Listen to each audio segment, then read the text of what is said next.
and we've slipped by 5 minutes because we at the opening had technical problems beginning. So Her Honor, just before you begin your sharing circle, I'd like to thank Sandra very much, along with our stunning speakers, and call upon Taylor Marie Barry, 21-year-old Memorial University undergraduate, to give us in a few seconds her highlights. What impacted you, Taylor, from the first panel? So a couple of things, but mostly the issues that Lyndon was having, especially as a young woman. I think that, and as a political science student, I think that infertility is a political issue and it should be treated as such. And I also learned a lot about the issues that sex workers have in Canada from Ophelia, which I unfortunately don't know a lot about that, but it definitely has piqued my interest to learn more about the advocacy, for sure. Well, Taylor, thank you for stepping forward and being a youth voice, having peeked in at this extraordinary panel. And now it is my great pleasure to welcome Her Honor, Judy May Foote, the first female lieutenant governor in the history of the province of Newfoundland and Labrador, an extraordinary public civil servant, a servant who served in provincial and federal legislatures, a mentor for countless people, including cancer patients, volunteer with the Girl Guides of Canada. Her Honor, your CV is so uplifting and inspiring.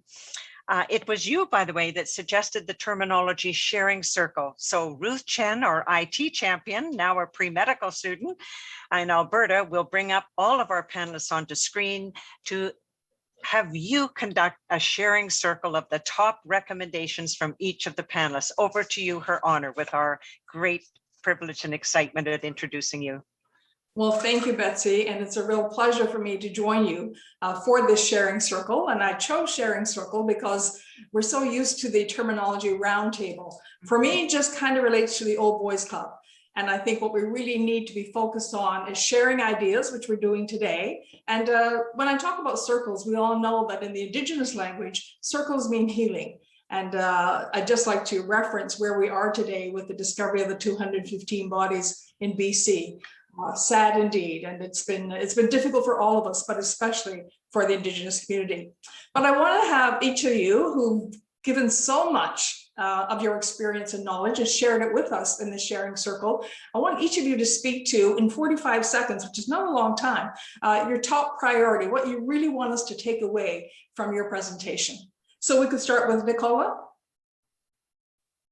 Thank you, Her Honor. So for me, I'd really like to encourage international collaboration and cooperation between New Zealand and Canada, Newfoundland and Labrador, given our Indigenous links.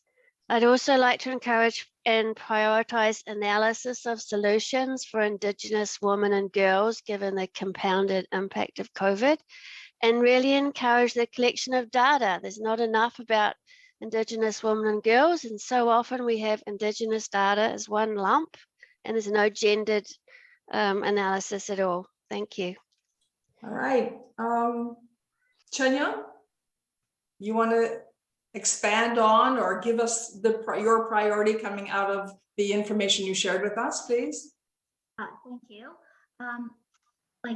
I wish to see that more supports from the government to help minority groups build a strong community, so that people, in Newfoundland can be exposed to more cultural activities, events, and experience, mostly run by women, and a strong, minority community normally brings positive experience to newcomers, attracts more people to come through word of mouth, helps with economics, and enhances and develops multiculturalism in Newfoundland. And I also wish to see more open conversation and events about multiculturalism and its value in our education system at all levels. When people are exposed more to the minority groups and their culture, they will recognize, understand, and respect more to the contribution and the value from the minority groups. Thank you so much. It's amazing what you can fit into 45 seconds. LaDonna, I can relate to your issue. My daughter had the same experience. So as I listened to you, I remembered my experiences with her. So if you could speak for 45 seconds to what you want us to take away from this. I'd like to have equal access and equal opportunity for all Canadians, regardless of location and financial situation, for access to reproductive health care. I think our bank accounts and address shouldn't determine if we are able to have a child or not. I'd also like to address that I'm not directly asking for funding or anything right now. I would just like the government cooperation with the doctors who are here, willing and trained and able to work in an IVF clinic to help start a privatized clinic, just so we can actually have access within our own province, which would make it more accessible to almost everybody in the province. Thank you so much. Katie, as I listened to you and about how COVID is impacting youth in particular, as you went through all of the issues, what really stuck with me was your positive outcome, your belief that we will get through this and we'll get through it together. We will, that's right. Something that I believe is crucial coming out of this pandemic is proactive health, mental health education in K-12 schools. Through my 13 years in school, unfortunately, I've not had formal education on how to maintain my mental wellness. I strongly believe that if this had been taught, we would have had the tools to recognize our challenges and properly care for ourselves, and we would have then been better equipped to deal with this pandemic. I believe we need to treat our brains like we treat our bodies. School teaches us how to keep our bodies healthy and resilient. We must also be taught the same with our brains. We need to normalize mental health and understand mental illness. We need to understand the differences within each other and create a world where we embrace supports. This begins with curriculum, more teacher training, and mental health first aid in schools. Thank you. Ophelia, I was really taken with your presentation and recognizing that, of course, the impact of COVID on sex workers really impacts on every culture. So that if we're in this together, then we need to understand and realize how we all are being impacted. So if you'd like to, for 45 seconds, share with us your priorities. So to echo something that Sandra had said, the reality of this is that sometimes the inequalities that we're dealing with here were there before and they've been worse and they're not necessarily new, which means that in some cases the solution is the same as it should have been before. We need to decriminalize sex work in Canada immediately. The Nordic model is not working. It is bringing direct harm into sex workers' lives, and it's making them considerably less safe. It's placing far too much power in the hands of people who don't deserve it. If we decriminalize now, workers will be safer. They'll have more flexibility, and if anything like this ever happens again, with any luck, they'll be able to access benefits more easily. And to community members, please unlearn your biases about sex workers. They're members of your community, and they deserve your respect. Thank you. Sandra, thank you so much for your contribution today. And when we talk about sexual assault and crisis prevention, having access to a helpline is something that's really important. And I'm wondering if you could just elaborate a little bit on your presentation. In terms of the helpline, it really provides vital support to individuals seeking information or resource because they're traumatized.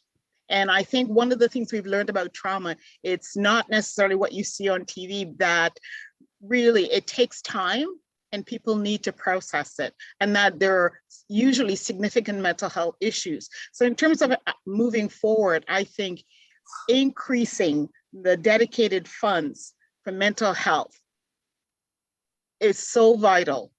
Another issue would be investing in women. We talk about building capacity, but in order to build capacity, we need to facilitate and promote space. And we do that by ensuring that there's affordable daycare, that we address issues such as menopause, and women are not penalized when they get older and sometimes need to address any accompanying health issues, and that they get a chance for mentorship. Those are the things that are really important, including poverty and food insecurity.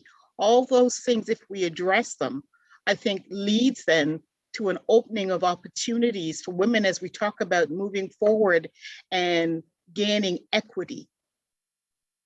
Well, thank you so much for sharing your knowledge, your experiences, and how we can move forward, particularly in Newfoundland and Labrador post-COVID.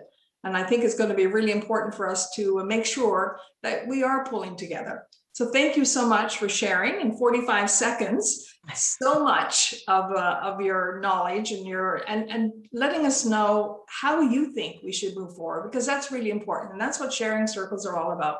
So thank you. And thank you, Betsy, for this opportunity. Thank you. And what an exciting first panel. Thank you, Her Honor, for a stunning roundtable. And now